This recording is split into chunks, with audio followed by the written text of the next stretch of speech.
Thanks everyone for joining us today, and I am super stoked to invite Jeff Packer to our mastermind today.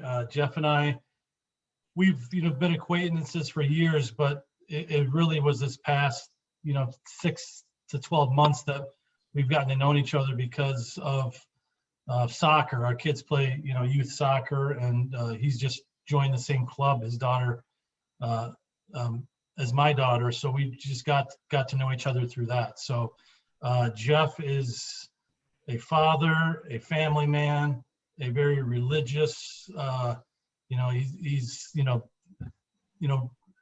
someone that I look up to. He's just all around really good guy, and he's built an amazing real estate team, and he's been one of those guys that have been around for a long time in the industry, and he keeps getting better and better and better. So Jeff, welcome. Thank you so much for being on the mastermind. I really appreciate it. Yeah, well, thanks, Lee. And most of what he just said is probably a lie, but I'll do my best to humbly try to share a few things that I've learned over the years. But yes, Lee and I have especially gotten a lot. He was a huge help in us determining which club our soccer, or our daughter, who's 9 years old, is going to join, and she made the team, and it's been awesome, and I'm super grateful for Lee's investment into helping us figure that out, because as many of you parents know, when your kids have a certain dream, you want to help them chase it. So absolutely. And your daughter gets your drive from you. She is a lot like me in terms of her personality, and yeah, she is very, very driven, and her goal is to play for the U.S. women's national team. And so we'll see. That's awesome. Big goal, but actually, I don't even think I told you this, Lee, but I just bought tickets to the USA women's game against Paraguay on September 16th in Cleveland. That's and awesome. I'm taking her to go see Alex in the group. So it'll be fun. Love it. All right, so I'm gonna start firing away and asking questions. Yeah. My first question is, how did you get into real estate? Like, what made you decide real estate? Yeah. So I guess I probably took the less than conventional approach, but I was in college at the time. This would have been I graduated high school in 2001, so 2001 through 2005 were my college years, and so I was working towards a business management degree. Decided that I'd get an emphasis of real estate on that, because the woman that caught my attention, that I married and loved to death, her dad was a real estate agent. And then my oldest sister, who's many of you know, she had married, her first husband was also a real estate agent. And so I didn't have like these huge aspirations necessarily to be this real estate agent, but I just thought, hey, I'll get an emphasis in real estate. It wouldn't hurt. I needed some extra college credits as far as electives go. And so that then created this snowball effect that I got married in December of 2005, in between my senior year, the 2 semesters of my senior year. And so my wife and I got married. All the job prospects that I was getting at that time were entry-level management positions with financial institutions, which seeing what happened 3 years later, I'm very thankful that I did not go that route. And but my sister, I went to school out in Iowa, University of Northern Iowa. And so my sister and her first husband were living in the Detroit metro area here. And so we met in Chicago. They said, hey, why don't you come do this and come work with us as part of our, his team. He was a solo agent at the time, so I was his kind of first team member. And I thought, well, if I'm going to fail at something, real estate wise, I might as well do it while I'm young and broke and don't have kids. So I decided to take the risk and jump into real estate right away out of college. That's awesome. Yeah. So what made you decide to, when you got in and got established, what made you decide to build a team? Yeah. So, obviously Jason and I built his team for a couple of years. I kind of helped in that realm. We just had a disagreement that kind of separated us, and we moved separate ways. But bottom line is like, to be honest, like I didn't really have huge aspirations to build a team. At that time, I was good friends with some of these other guys that now are really big, names in our marketplace. And I know they had lots of big aspirations always to build these big teams and do big numbers and things like that. And quite honestly, like I kind of never did. I just was like, I just want to earn a good living and just take good care of people and things like that. And so in a lot of ways, I kind of reluctantly have built the team over the years. And I always think of like the movie Jerry Maguire, where he's like, who's coming with me? And he grabs the goldfish and stuff like that. And this epiphany that like the big machine, they lost sight of like taking good care of their sports clients, right? Their sports athletes. And so he was leaving because he wanted to take better care of the clients that he had. And I just kind of always felt that resonated in real estate. You see a lot of these, big teams, and you see a lot of turnover and things like that. And so to be honest, I just resisted building a team for all those years. But I knew too that like I needed to take good care of the people that came to me. So as they came to me and the volume increased, I got to a certain point where it's like I needed an assistant. So I hired an assistant. And then it got to a point where it's like, oh, man, I can't take care of all these buyers that we have, so I hired a buyer's agent. And so we've just kind of grown based on a need that's there. And here I am, now 16 years later with a pretty sizable team. And it was kind of all by accident. That's great. That's great. So what do you think, the key, I mean, I know that it wasn't your aspiration to build a team originally, but what do you think the key factor is to that? Why is your team successful? Why do you have, and you said specifically culture, like why is culture important? What is your culture? Why do you use culture as, why is that the key to the success of your team? Yeah, I think part of it is just fundamentally we were built differently than how a lot of teams are built. And I'm not pointing fingers at anybody. I just think that a lot of teams are built based on, I want to make X amount of dollars. So we need to do X amount of production, and it's all numbers driven. We didn't build that way. We built out of just necessity of like, I want to take good care of people. So if we're going to take good care of people, we need people to take care of those people on the team. And we built that way. And so because we've obsessively focused on the client experience, we have then reaped the benefits 16 years into it of a strong amount of referrals that come into the team. And all these people, are obviously telling people that of the experience they have. And so we have to protect that experience that we give people. And so if that means I've got to hire more people to make sure that we can deliver the same experience, regardless if we're selling 100 houses in a year or 400 houses in a year, the reality is then we're going to hire the people that it's going to be necessary to be able to deliver the experience that we have promised people, when they work with us.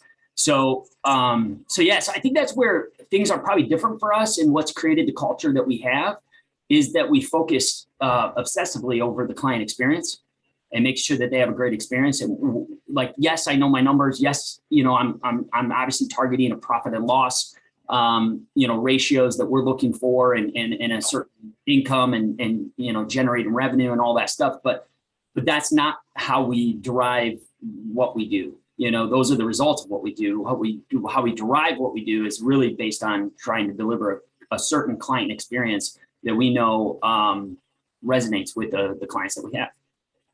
That's good. So are you actually in production as well, or you just supervise your team? Nope, I'm actually still in production. And I, to be honest, I don't know if I could ever just step away from it, from that standpoint. So I don't really work with too many buyers. Like if I do want to work with somebody, I will, but generally speaking, That's like less than 10% of my overall business each year is buyers. Most of it is on the listing side. And, but yeah, I mean, I'll still produce anywhere from like 85 to 100 deals myself each year, while still running the team. So that's all. Yeah, that's it. I know it sounds horrible, but yes, that's it. I mean, at the peak, I was doing like 125, 150 myself.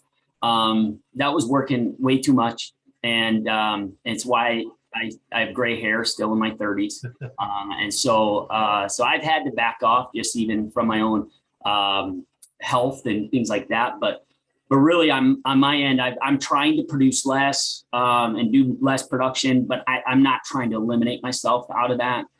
Because I just feel like to be a good team leader, I need to be at least understanding what the current market conditions are, how sellers are interacting with the marketing strategies, as well as the buyer side of things, and I'm acutely aware of their interactions and how things are working, so that we can pivot and change and shift our strategies around, buyer and seller behaviors.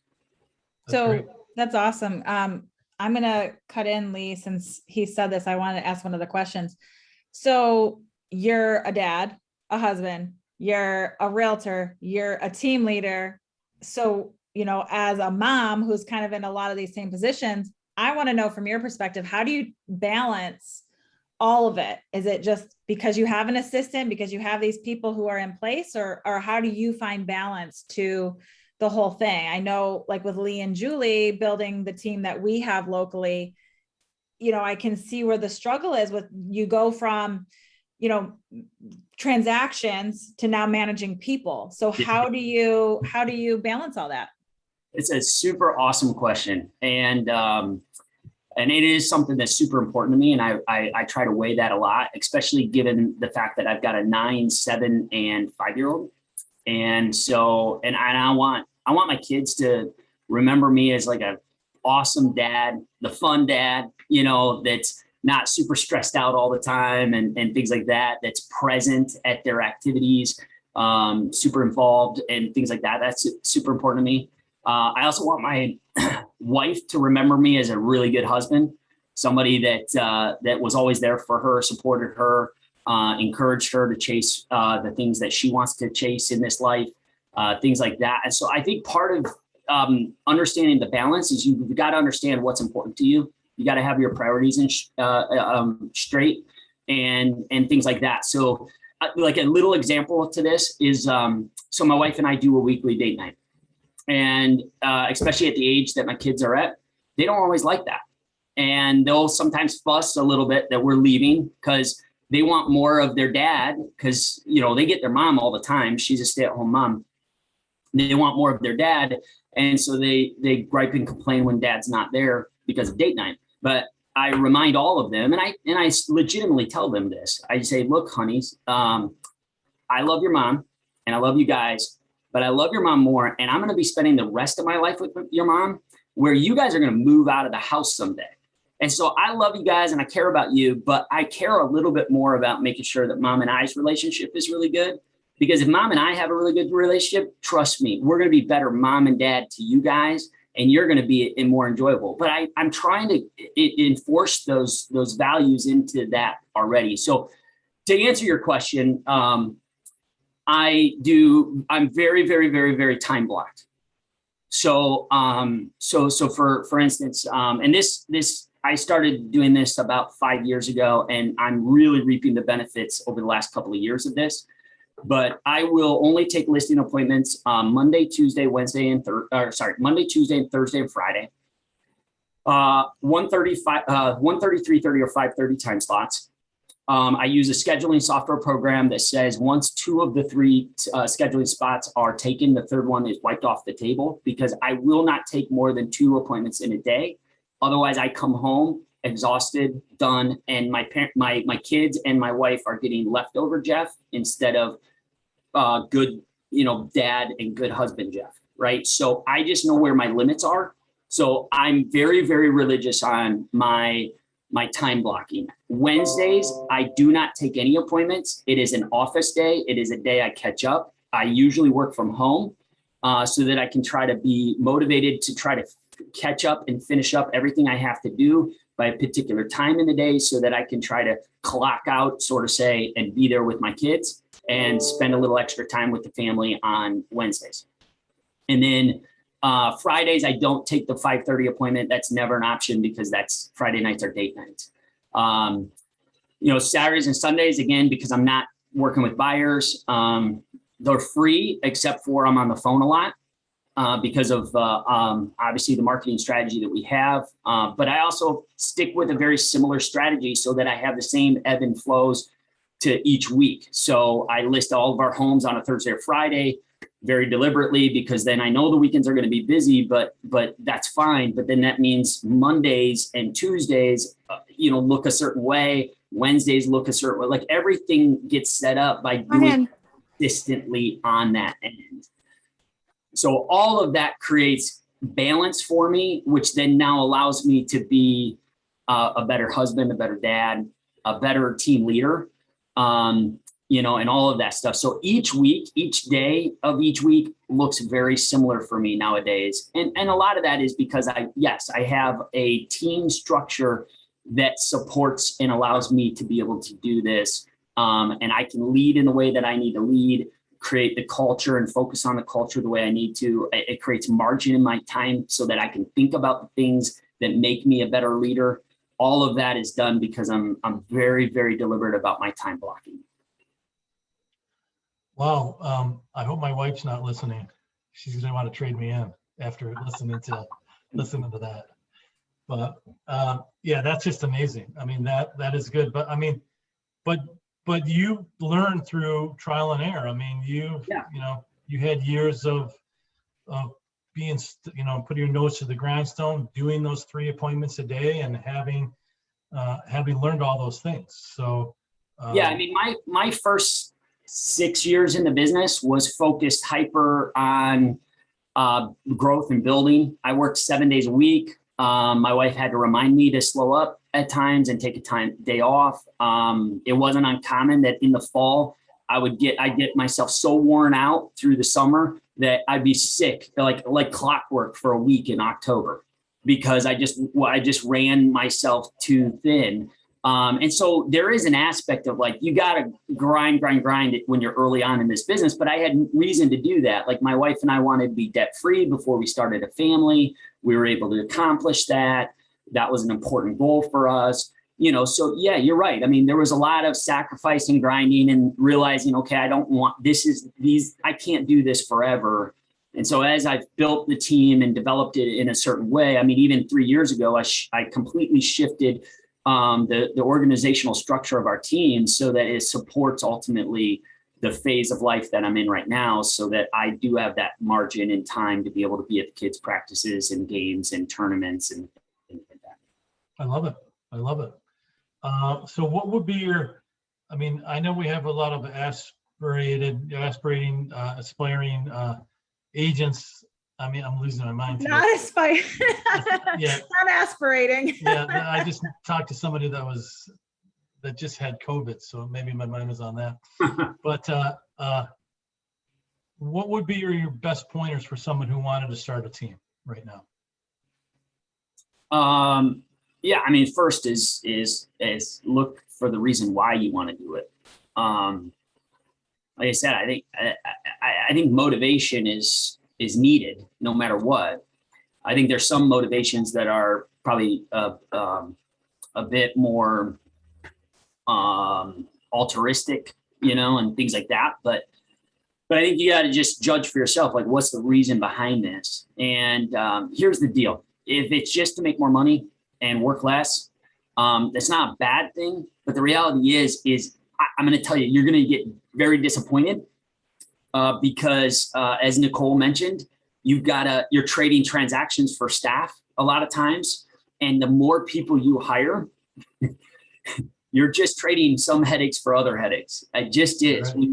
We are in the people business, and so managing people is not as easy as people think. And you're going to have people that leave you. You could invest all this time and effort and things like that, and they're like a kick butt buyer's agent. And guess what?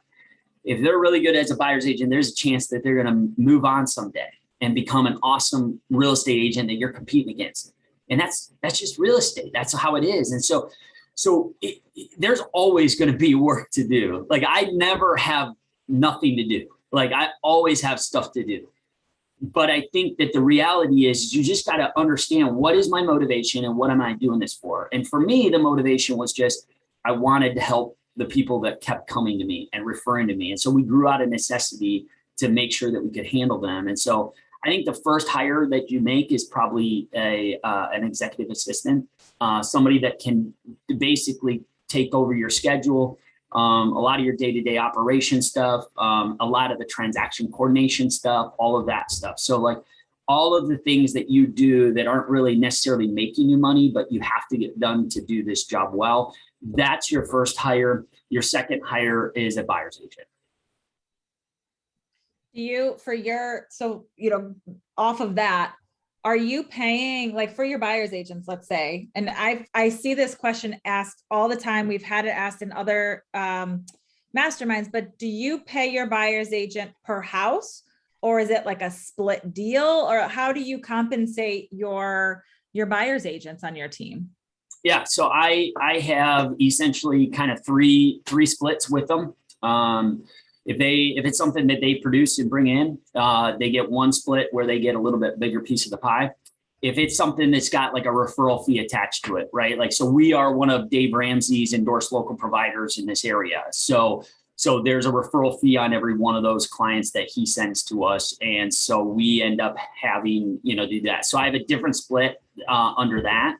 And then if it's something that I'm providing through our marketing dollars, I'm spending money, Google ads, Facebook ads, things like that, then the splits are different, and I'm getting a bit more, the majority of the share of that.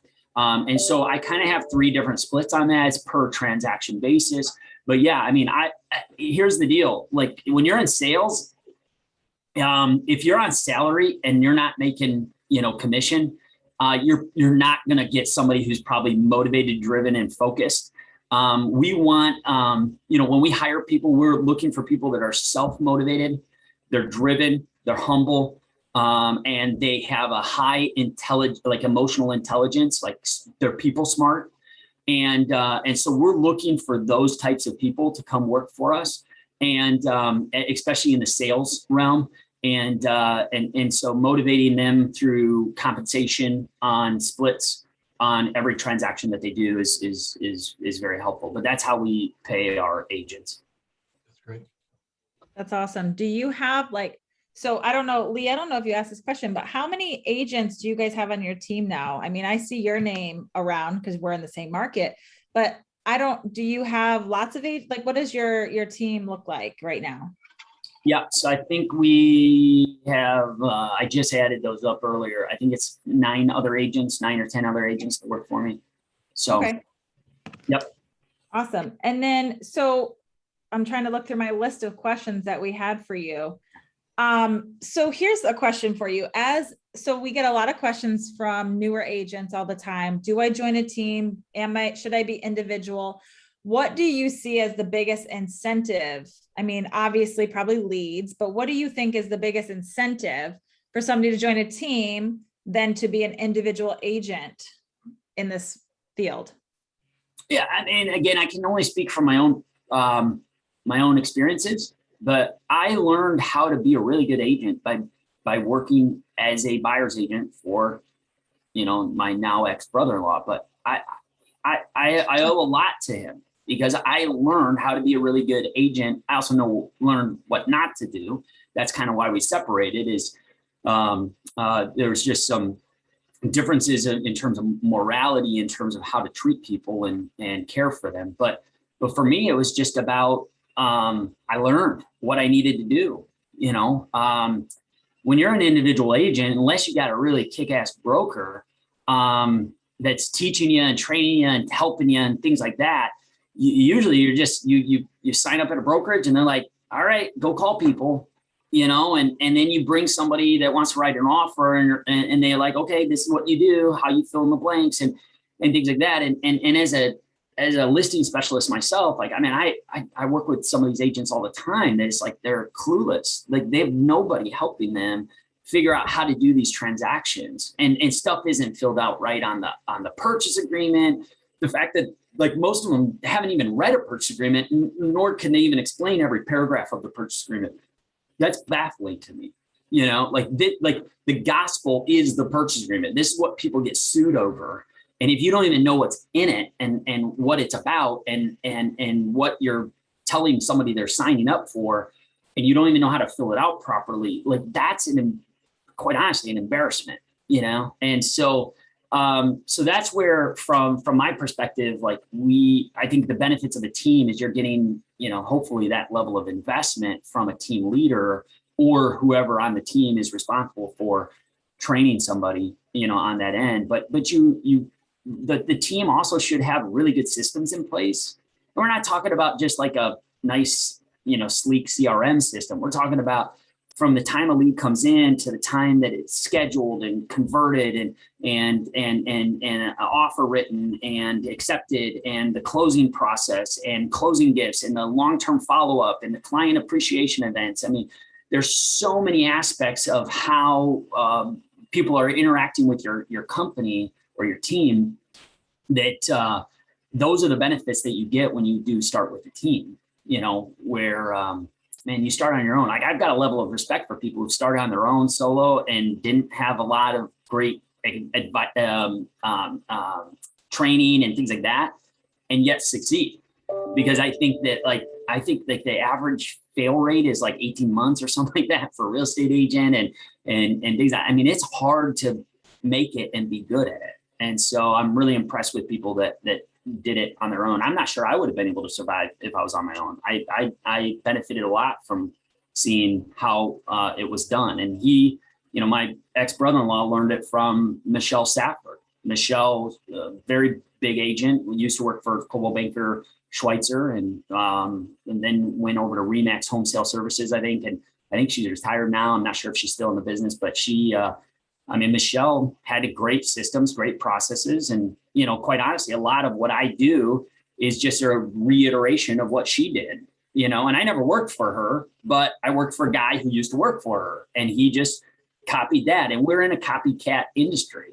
And so the reality is, you know, if you are going to go out and do it on your own, sit down and study people that are doing it really well, you know, and go that route. I mean, a couple of years ago, I traveled out to Iowa, met with an awesome real estate agent who has her own brokerage and has like 40 people that work for her. They're like selling 600 houses a year in a small market and killing it, and like have like 40% market share or something like that in that market.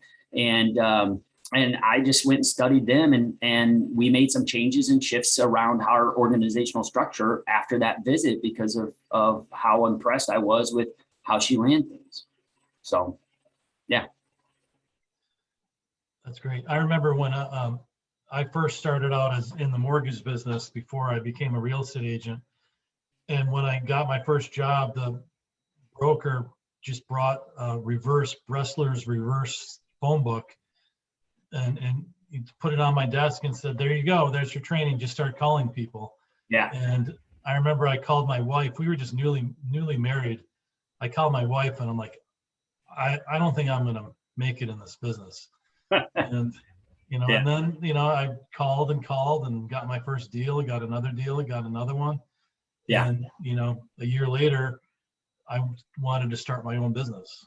Right. You know? Right. So. Well, and the reality is like that. I mean, that was similar to how I started, you know, like my ex-brother-in-law had like a stack of leads that had been sign calls on his signs. And I just picked up the phone, you know, this was May of 2005, and just started calling people. Ended up booking 5 appointments with buyers, started showing them houses. Man, I mean, I'm sure they knew I was newer in the business because I looked like I was like 16. And I ended up selling 5 houses, closed in June, over $1 million. And, you know, and it was just, to me, it was very evident that it's like, you do this and you rinse and repeat enough, you will be successful. but a lot of it for me was, being a pastor's kid my whole life. I've been around a lot of people always. And so I think I'm blessed with a little bit of people smarts and being able to read people really well. And I try to approach things with as much humbleness as I can. I try not to be over arrogant about the approach that I have with it. And I'm confident, obviously, in the process that we have. But I think all of that stuff kind of early on was like the blender that was able to kind of spit out, at least for me, a recipe of success for me and how I could be successful first as a real estate agent, but later as a team leader. That's fantastic. Hey, Nicole, do you want to open it up for some questions? Do you want to see if anyone? Yeah, Does anybody have any questions? I think we have a couple more questions on our list that we didn't get to. Okay. So I wanted to go back to that. Do you have a marketing team? And if so, like, what does that look like on your team? I know I know a couple of people on here have some marketing teams. So I'm just curious what yours looks like. Yep. So I've got a director of marketing. Her name's Vanessa. She does everything. So like our website, our social media, Facebook, Instagram, all of our CRM, email drip marketing campaigns, banners that we get created, our client appreciation events. I mean, her hands are in everything. And so she's anything that is requires some level of branding and things like that. She's done a branding portfolio for our team. We have a consistent look and feel on everything. If you guys follow us on Facebook at the Packer Group, you'll see very quickly everything looks very, very similar, and it's because she has a very specific brand persona that is the Packer Group, and we've tried to build that based on what our team culture was. The other is I've got my own photographer and videographer as well on that team. So obviously, besides the weekly taking photos of our houses and the videos of our houses and things like that, he also does. If any of you have seen us on YouTube, oftentimes we'll share the links from the YouTube onto Facebook as well. But like he's done our origin story. That was a big project we did. It's a little bit of my story and how I started in the business and things like that, and got to where I am. So that's actually a great video for anybody who wants to dive in a little bit deeper. But he'll do like these kind of like really, custom production style videos and things like that. So we usually try to release like 2 to 3 of those types of videos a month. We do these like coffee convos where we'll bring in either clients or other people and talk about just stuff. We'll do, like I own 2 other businesses. We can get into that if you guys want to later, but they've done some videos for those as well in terms of just sharing a little bit about the investment side of real estate, not just the sales side of it as well. So I basically just 2 people on the marketing team. They do a great job and have really put our branding forward in a lot better way than we ever did before. And both those people I hired in 2020. So that's been a relatively newer department for us, but they've done a fantastic job for us. Awesome. I'm looking here to see if we missed anything else. I think that might have been it. I got Dave saying maybe we should have your marketing person come on and talk with us too sometime. Yeah, for sure. Vanessa is fantastic and a wealth of information. Yeah, I think branding, having somebody to do branding and stuff is huge. So that's awesome. Okay, well, let's open it up. Does anybody have any questions? If you do, you can go ahead and unmute and ask. Looks like Scott's raising his hand. So let's go ahead, Scott. I had to figure out how to unmute. Like, I know you talked briefly about right there about the marketing team. Like, at what stage of your growth did you say to yourself, all right, it's time? Like, because, obviously earlier on in a realtor's career, they don't have like unlimited cash to start throwing advertising, marketing, that kind of stuff. And at what point were you just like, all right, now it's time for me to not do it all by myself? Yeah. Not just kind of like in the timeline of growth. I guess you could say. Yeah, no, it's a great question. And something that I was going to allude to is, the reality is we have to wear several hats when we first start in this business. And seller, buyer, agent, you're having to, marketing, you're having to wear all these hats. I think to answer your question, part of it is what is your bandwidth and your ability to handle it, right? I've always been a pretty high bandwidth person.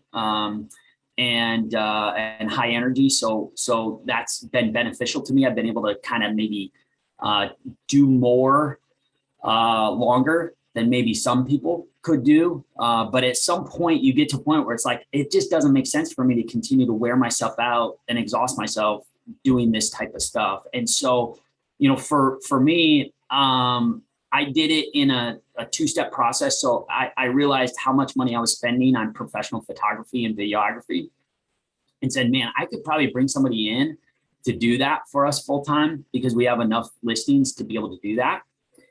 And I could have them also do marketing stuff as well. So I hired one person to do two jobs.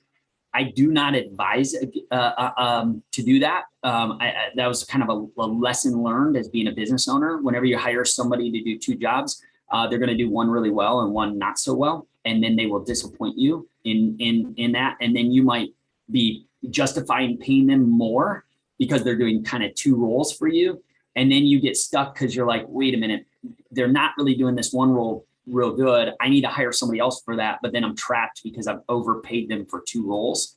So that's one thing I would caution against. But I think part of the answer is like I didn't hire in an in-house photographer until we probably were a team that was, listing and selling over 100 homes a year.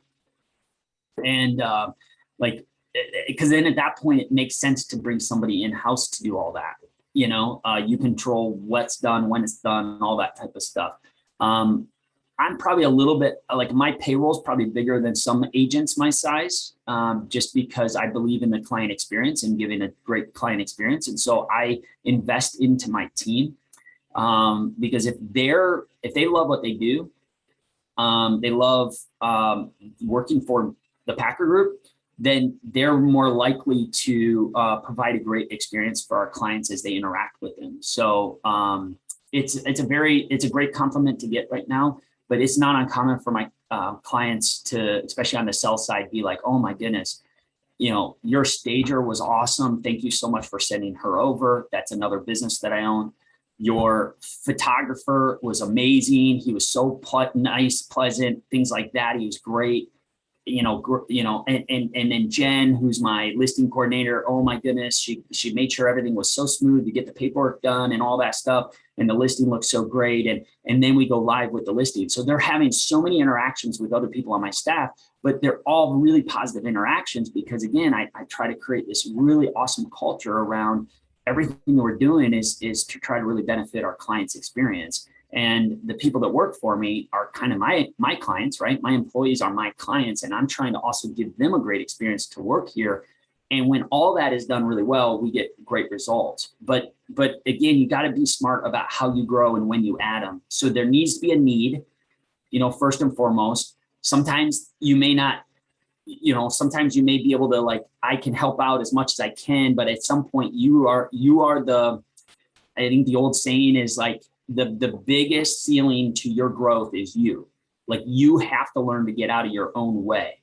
And I don't know when that right time is for everybody to say, okay, I'm going to stop doing the marketing and I'm going to hire it out. Maybe you outsource it at first, whatever. I'm not a big fan of outsourcing anything. So I would rather do it as long as I could until I could afford to bring somebody in.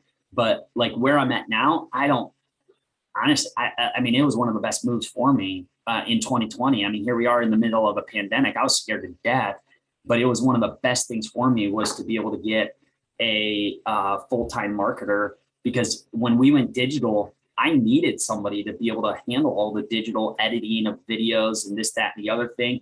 And so to have Vanessa be able to do that, and then Sam at a higher level was huge for us. So I strongly endorse getting a marketing team, but I also understand, Scott, you got to be careful about how your growth is. And it needs to be at a point where you weigh the options of how much they cost to the benefit that you're going to get. But usually, probably 100, 150 team transactions is probably a good number. But how would the compensation work for something like that?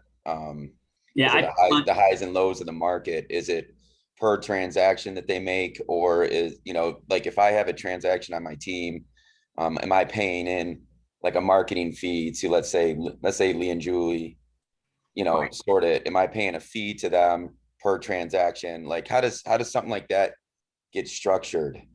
Yeah, so I think there's a lot of options. Now for me, I just have those people on salary and they just get paid on salary. And again, like the buyer's agents and listing agents that work directly for me, they get free access to those people and working on it. But that's also because I've got splits that they're on. And so, and they know that like part of the splits is these great services that they don't have to worry about paying for, and things like that. Now, I do think that like one way to grow really smartly is if you find 2 or 3 other agents that do business very similar to the way you do business, you guys could say, hey, let's hire a photographer together or a marketing director together. And that marketing person, as they're creating stuff like branding specific for you, Scott, they may be able to create branding for Maria and create branding for Cooper, like, and maybe it all looks a little bit different, but it's saying the same message, but it's based off of your brand persona.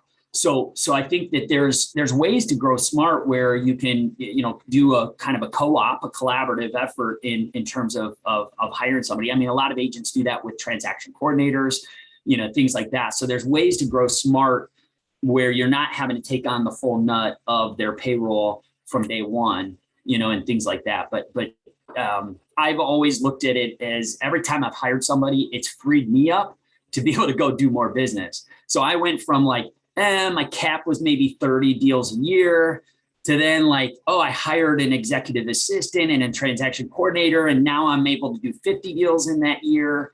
Well, that extra 20 deals way outpaid the transaction coordinator, right?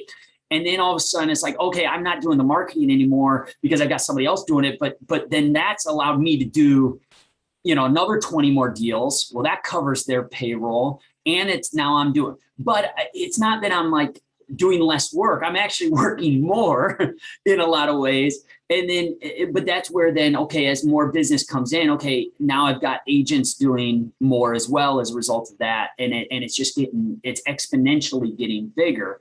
But every time I hired somebody, it allowed me to do more, but it also meant that like, then I got busier and busier and busier. And like I said earlier in the call, like at one point, I mean, I was closing 125, 150 deals just myself. I was outperforming the rest of my team, but that's just because I'm a high bandwidth, go-getter driven type of person. Now I'm happy to say my team outproduces me. So like, I want that trend to continue, and so that's part of that process is it's baby steps to get there. And that's one of the biggest things, like I would stress to anybody who is thinking about building a team, don't go to 0 to 60 in a year. Don't. Like like I resisted growth, like you wouldn't believe. I resisted it. I did not want to get bigger. And I just grew very slowly. And here I am 16 years later. Could have I probably been a team that's like mega team that has billboards and doing 1,000+ transactions a year a lot sooner? Yeah, I probably could have done that in, 5 years ago.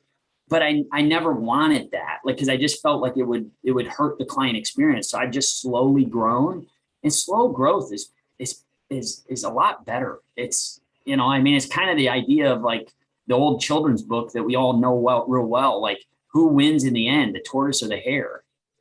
The tortoise. So like, it's okay to grow things at a tortoise pace, just, as long as that you're happy with that. And that for me has always been a focus for me, is just not worrying about getting caught up trying to grow like a hare. I've been trying to grow like a tortoise. That was a great point. I love that advice. Does anybody else have anything that they want to ask or contribute to the conversation? I'm going through trying to see if anybody's got their hand up.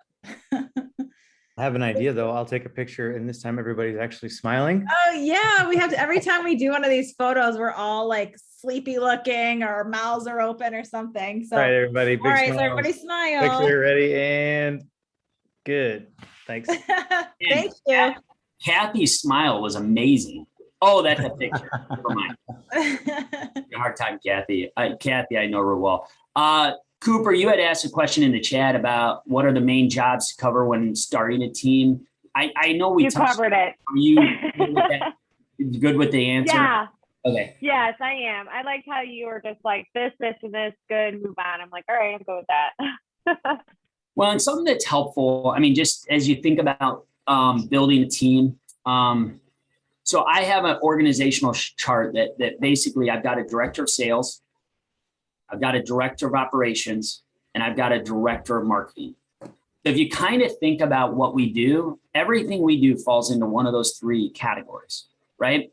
So if you think about it, like you wear all three of those hats right now.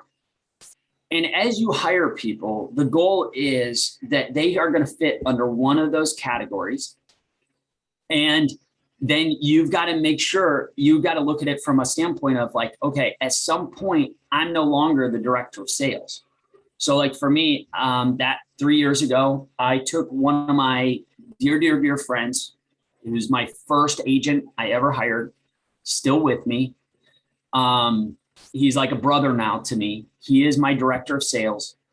And we talked long and hard because it meant he was going to come out of production a lot more than he was doing. So he was like a 70 deals a year agent, like kicking butt, taking number.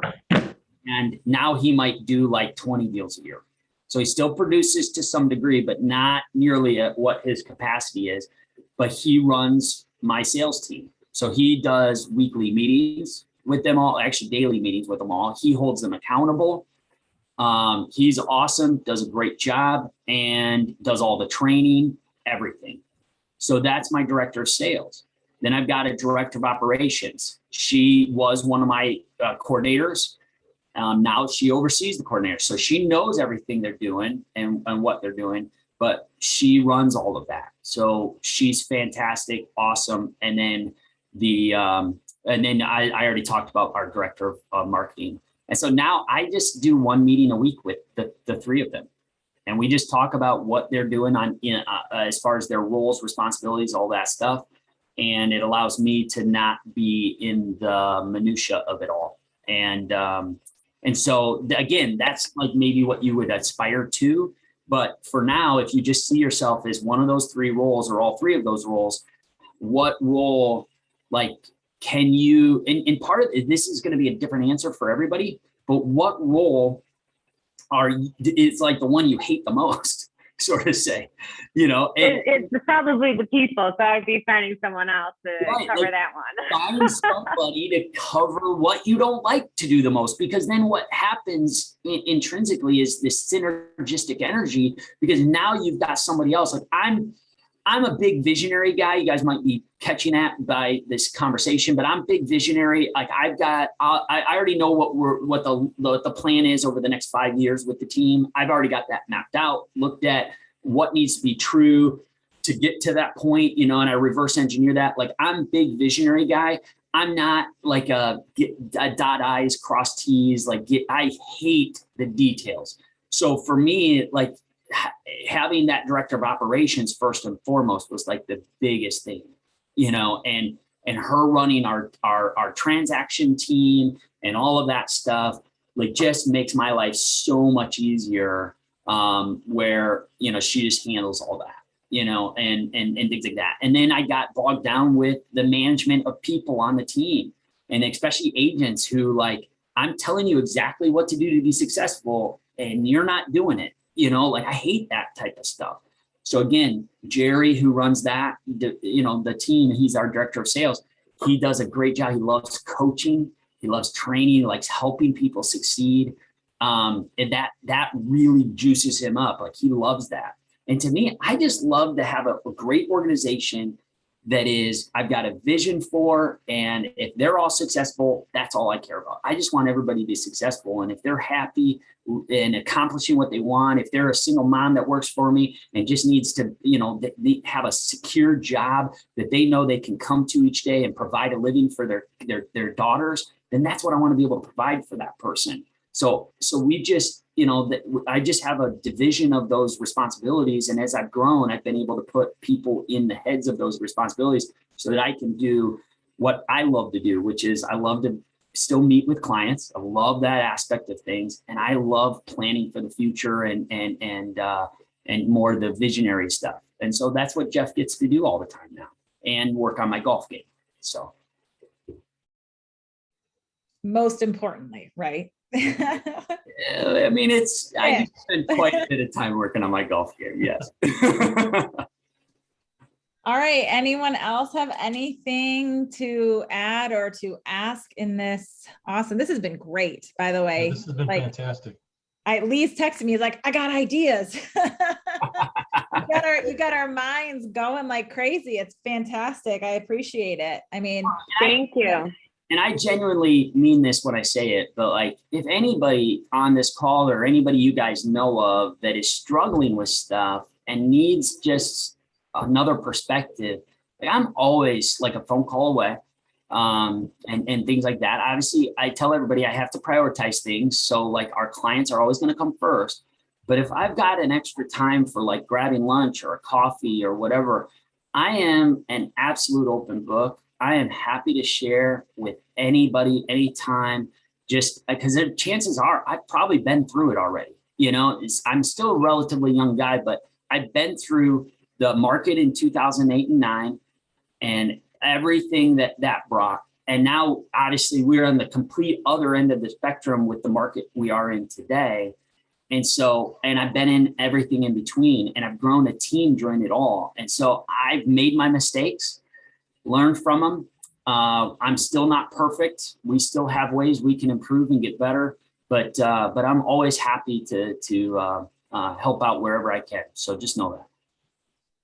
Yeah, I think that's one thing. We were just at EXP convention thing in Dallas, and one of the things that some of the people were saying was, when you're able to be successful in in the downturn of everything and then see it through all the way till now when things are exploding, it's pretty much, you can be successul anywhere. If you can make it then and make it now and you're growing in the process, it's true. It's amazing. So if I had $1 for every time people, other agents came up to me and said, Jeff, man, like you're doing really good now with the market the way it is right now. Wait until it gets better, man. The sky's the limit for you. And that was like 2008, 9, 10, and I didn't know any better. I mean, I was a young kid, and like I tell everybody, the biggest contributor to my success is I was dumb enough not to know any better. Like all I knew how to do was work hard. I grew up in Iowa.